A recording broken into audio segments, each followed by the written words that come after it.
पहले एंटी तमिल और बाद में एंटी भैया लोग। हाँ, एंटी भैया, यूपी बिहार, हम सब भी उसके, मैंने देखा था जितने भी, खैर मैं तो फौज में था इसीलिए ज्यादा असर नहीं पड़ा, लेकिन मैंने देखा था कि जितने भी जो गरीब लोग जो बसते हैं, नुकसान केवल गरीब लोगों का बहुत हुआ था, वो बिहार के भी लोगों का, और वहां पर जो बोलना भी अच्छा नहीं लगता है, इतना उन्होंने अन्याय किया था। ग्राउंड लेवल की मैं बात कर रहा हूं, और सरकार का समर्थन होता था। लेकिन परिवर्तन कब आया कि जब से राम रथ निकाला था आडवाणी साहब ने, तब से बाला साहेब जो ठाकरे हैं, उनका मन मराठी से थोड़ा शिफ्ट हुआ हिंदू का, पूरा हिंदू वोट बैंक के लिए, क्योंकि वो समझते केवल मराठी मानुस इकट्ठा करके वो महाराष्ट्र पे राज नहीं कर सकते। तो उन्होंने अपना आइडियोलॉजी को स्लाइट ट्विस्ट करके फ्रॉम केवल मराठी मानुस से हिंदुत्व किया, और बाद में इतना जोरदार वो हिंदुत्ववादी हो गए कि उन्हें हिंदू हृदय सम्राट भी कहने लगा, क्योंकि सबसे मिलिटेंट हिंदू नेता में से गिने जाते थे। इसमें दो राय नहीं है। हमें आपके एक दर्शकगण है, उन्हें समझना चाहिए कि शिवसेना पार्टी चलती कैसे है। जैसा राष्ट्रीय स्वयंसेवक से उन्होंने ये कॉपी किया है, राष्ट्रीय स्वयंसेवक संघ का शाखा होता है ग्राउंड लेवल पर, हर गांव में अलग का, मतलब जहां पर भी सोसाइटी में, जहां पर लोग 50-60 लोग 100 लोग इकट्ठा होकर व्यायाम एक्सरसाइज करते हैं, ज्ञान का आदान प्रदान करते हैं और डिस्कशन करते हैं पॉलिटिकल टॉपिक्स के ऊपर भी। तो ये शाखा जितना फैलेगा उतना भारतीय जनता पार्टी को लाभ होता है, क्योंकि भले भारतीय जनता पार्टी कहे या ना कहे, यह स्पष्ट तय है कि राष्ट्रीय स्वयंसेवक संघ का जो कार्यकर्ता होते हैं, वॉलंटरी होते हैं, उनका कोई कोऑपरेटिव सोसाइटी नहीं होता, वो भारतीय जनता पार्टी के पक्ष में थोड़ा ज्यादा सेंसिटिव होता है और उन्हीं के बारे में प्रचार करेंगे।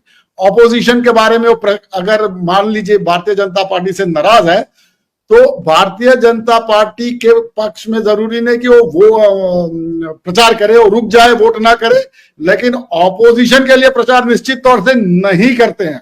ये मैं दावे के साथ कह सकता हूं, जो मैंने देखा वो निश्चित तौर से। इसीलिए आडवाणी साहब हार गए थे इलेक्शन, क्योंकि आरएसएस ने थोड़ा दूरी बना लिया कि भारतीय जनता पार्टी को जब जब लगता है कि वे आरएसएस के बिना सत्ता पा सकते हैं और अपनी मनमर्जी कर सकते हैं, तो आरएसएस उनको सबक सिखा देता है और उन्हें वापस वो लाइन में लेके आता है कि भाई आप हमारी बात मानिए, हमारी पॉलिसी का इम्प्लीमेंटेशन कीजिए।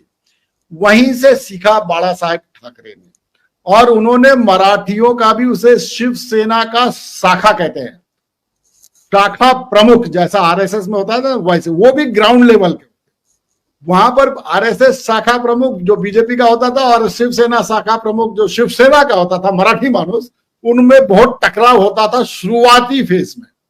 वो बाद में जब हिंदूवादी, मतलब हिंदू हृदय सम्राट बने, तब ये दूरी हट गई। और ग्राउंड लेवल पर जब दोनों का मेल होता है, तो निश्चित तौर से उस बार इलेक्शन में वो दोनों जीत जाते हैं। और इसी तरह से शिवसेना की पहले बार सरकार बनी, जिसके श्रीमान जोशी साहब थे। बाला साहब ठाकरे अपने मुख्यमंत्री नहीं बने, पहले 5 साल तक उन्होंने राज किया था। तो ये जो स्थिति है, ये समझना बहुत आवश्यक है।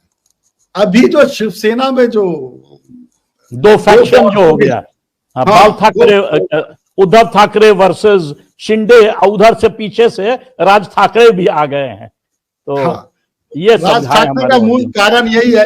एक्चुअली राज ठाकरे को वारिस माना जाता था शिवसेना का। उनका बोलचाल, भाषण करने का तरीका, वो जो शक्तिपना है और मिलिटेंसी है जो बाला साहेब ठाकरे जी में थे, वो राज ठाकरे में दिखाई देता था। और बहुत दिनों तक ऐसे ही लगता था कि शायद राज ठाकरे शिवसेना का नेतृत्व संभालेंगे।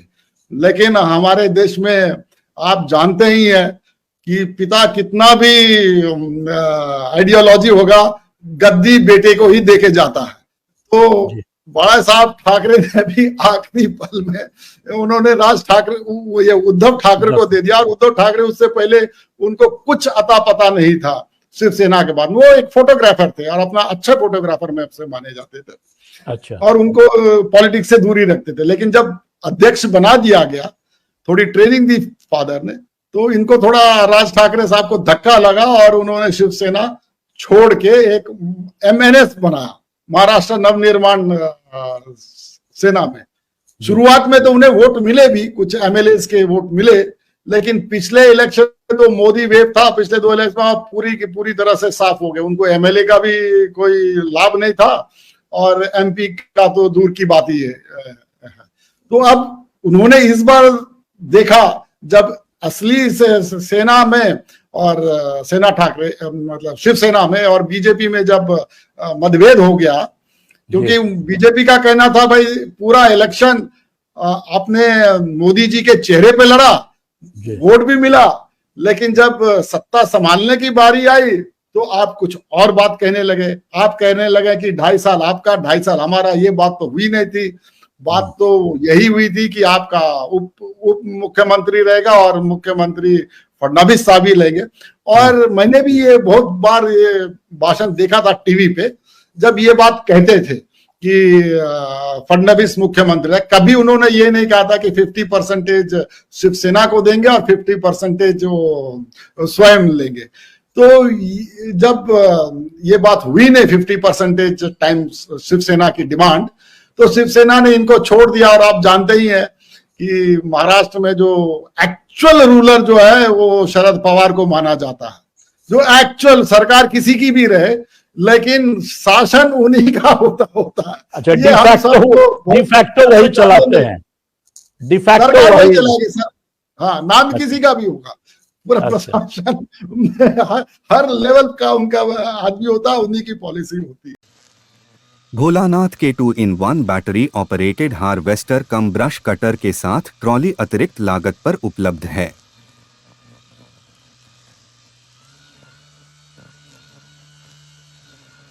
अधिक जानकारी के लिए कृपया दिए गए नंबर पर कॉल करें।